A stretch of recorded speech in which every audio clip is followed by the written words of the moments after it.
नमस्कार।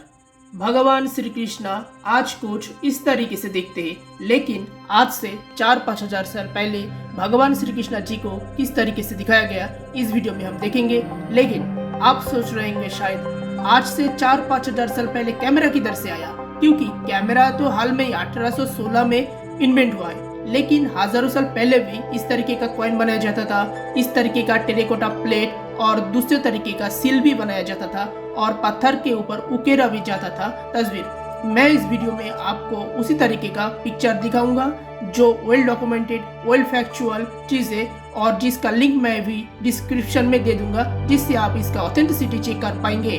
4th century का इस सील का नाम है निकोलो विष्णु सील, जो तकरीबन कुषाण काल का है। लेकिन आप चिंता मत कीजिए, मैं आपको 4000 साल पुराना पिक्चर भी दिखाऊंगा। लेकिन पहले इस तस्वीर और इस सील के बारे में थोड़ा बात कर लिया जाए।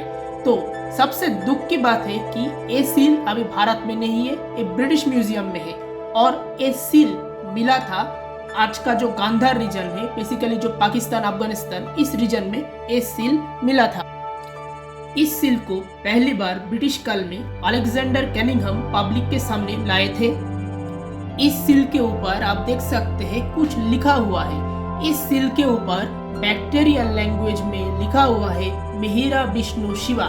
और हाल में हिस्टोरियंस ने इसको डिकोड किया जब उनको पता चला इसके ऊपर भगवान वासुदेव लिखा है। उसके साथ साथ भगवान का जो 4 बाहु है उसके ऊपर शंख, चक्र, गदा और पद्मा फूल है, जिससे ये तो लग रहा है ये भगवान कृष्णा और भगवान विष्णु है और उनके सामने एक राजा उनको पूजन कर रहा है। तो एक काफी इंटरेस्टिंग सील है जिसको अलेक्जेंडर कनिंघम ने पहली बार पब्लिक के सामने लाए थे। लेकिन दुख की बात, ये सील अभी ब्रिटिश म्यूजियम में है। और इसी टाइमलाइन में इसी वक्त का मथुरा का भी एक पिक्चर और एक मूर्ति मिलता है जो दिखाता है भगवान श्री कृष्ण जी का विश्व रूप दर्शन। लेकिन अच्छी बात यह है कि ये मूर्ति अभी भारत का मथुरा म्यूजियम में। तो अगर आप कभी मथुरा म्यूजियम जाए तो इसको अवश्य देखिएगा। और मथुरा प्राचीन काल में आर्ट कल्चर का एक सेंटर था, तो अगर उधर और भी खोजा जाए, सर्च किया जाए तो और भी इस तरीके का इंटरेस्टिंग और भी बढ़िया चीज हमें मिल सकता है। क्योंकि ये जो मूर्ति है विश्व रूप दिखा रहा है जिधर, वो थोड़ा टूटा फूटा है। लेकिन मेरा पूरा विश्वास है कि अगर उधर और भी अच्छे से सर्च किया जाए तो और भी इस तरीके का मूर्ति मिल सकता है। अगर मेरा वीडियो आपको अच्छा लग रहा है तो प्लीज सब्सक्राइब कर दीजिएगा, क्योंकि मेरा नया चैनल है, छोटा चैनल है। तो अगर आप सब्सक्राइब करेंगे तो मैं और भी मोटिवेट होऊंगा और भी अच्छा इंटरेस्टिंग टॉपिक में वीडियो बनाने के लिए। चलिए इसके बाद दूसरा पिक्चर देखते हैं जो और भी पुराना है। ये जो तस्वीर आप देख रहे हैं ये एंशिएंट 5 मार्क कॉइन है, जिसको बनाया था इंडो ग्रीक किंग अगाथोक्लिस। और इस कॉइन के ऊपर आप 2 तस्वीर भी देख सकते हैं। इसके एक में है भगवान श्री कृष्ण और एक में है बलराम जी। और एक कॉइन तकरीबन 2500 साल पुराना है और तकरीबन 200 BC का है। और इसको इंडो ग्रीक किंग ने बनाया, कोई भारत का राजा नहीं बनाया है। और इंडो ग्रीक अगर मैं इसको सिंपल में बताऊं तो बेसिकली ग्रीक का जो भी रूलर्स था मौर्यन एम्पायर के खत्म होने के बाद, जब वो अफगानिस्तान, कजाकिस्तान इस रीजन में कब्जा कर लिया तो उनको बेसिकली इंडो ग्रीक कहा गया। सो उन्होंने इस तरीके का कॉइन बनाया है जिसमें आप देख सकते हैं एक में भगवान कृष्णा और एक में बलराम जी है। और इसके ऊपर जो ब्राह्मी में लिखा हुआ है उसके ऊपर भी उनका नाम वासुदेव और बलराम जी इस तरीके से इंडो ग्रीक लैंग्वेज में लिखा हुआ है। तो एक बहुत ज्यादा इंपॉर्टेंट चीज है। और अगर आप इसको और भी डिटेल्स में पढ़ना चाहते हैं तो मैं आपको रिकमेंड करूंगा a history of ancient and early medieval India by Upendra Singh. उनका जो बुक है उसका पेज नंबर 437 और 437 बहुत डिटेल से लिखा गया है और मैं उसी से ही इसको रेफरेंस करके बता रहा हूँ। अगर आप सोचते हैं कि ग्रीक लोगों ने भारत के ऊपर इतना ज्यादा इंटरेस्टेड क्यों था,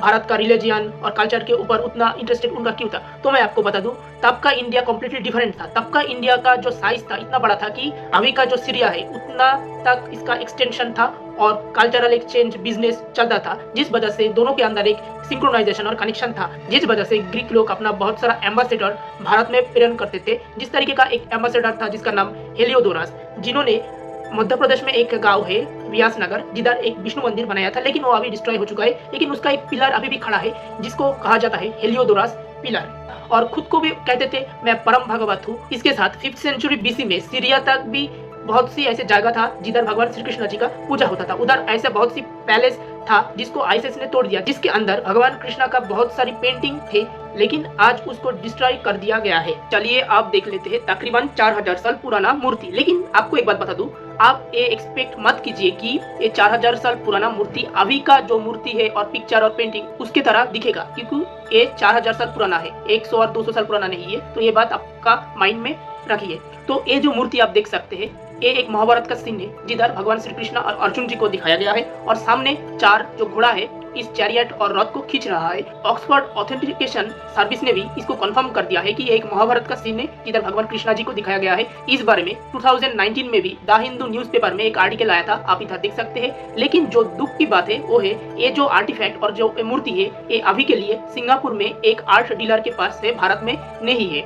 ये जो मूर्ति है अगर आप ऑक्सफोर्ड ऑथेंटिकेशन को माने तो तकरीबन 3600 ईयर और 3600 साल पुराना है। लेकिन ये बायस्ड एनालिसिस है क्योंकि बहुत सारे ऐसे हिस्टोरियन हैं जो इसको इससे भी पुराना मानते हैं, क्योंकि वेस्ट के पास हमेशा एक बायसनेस है इंडिया के तरफ, क्योंकि वो कभी भी ये बात मानते नहीं है कि हिंदुज्म क्रिश्चियनिटी से भी पुराना है, जिस वजह से उनके अंदर एक गुस्सा और ईर्ष्या है। जिस वजह से अगर आप कॉलोनियल पीरियड में देखें ब्रिटिश काल में, उधर भी हमेशा एक अप्रोच था कि इंडियन कल्चर इसका जो टाइम पीरियड है इसको रिड्यूस करके दिखाया जाए, मतलब इसको उतना पुराना ना दिखाया जाए। एक अप्रोच ब्रिटिश के अंदर था जो अभी भी हर एक वो कॉलोनियल स्टडीज होता है जिधर भी उधर भी है ये चीज। इसके साथ हाल में एक ट्रेंड चल रहा है कि भारत का जो अर्थशास्त्र है जिसको कौटिल्य ने लिखा था उसका भी एज रिड्यूस करके दिखाया जाए और उसके साथ ये भी दिखाया जाए कि ये जो अर्थशास्त्र है ये कौटिल्य ने अकेला नहीं लिखा। इस तरीके का अप्रोच हिस्टोरिकल सर्कल में है, जिस वजह से बहुत सारे ऐसे हिस्टोरियन है जो इस मूर्ति को 4000 साल से भी पुराना मानते हैं, लेकिन ऑक्सफोर्ड तो उनके बाद कहेंगे कि ये 3600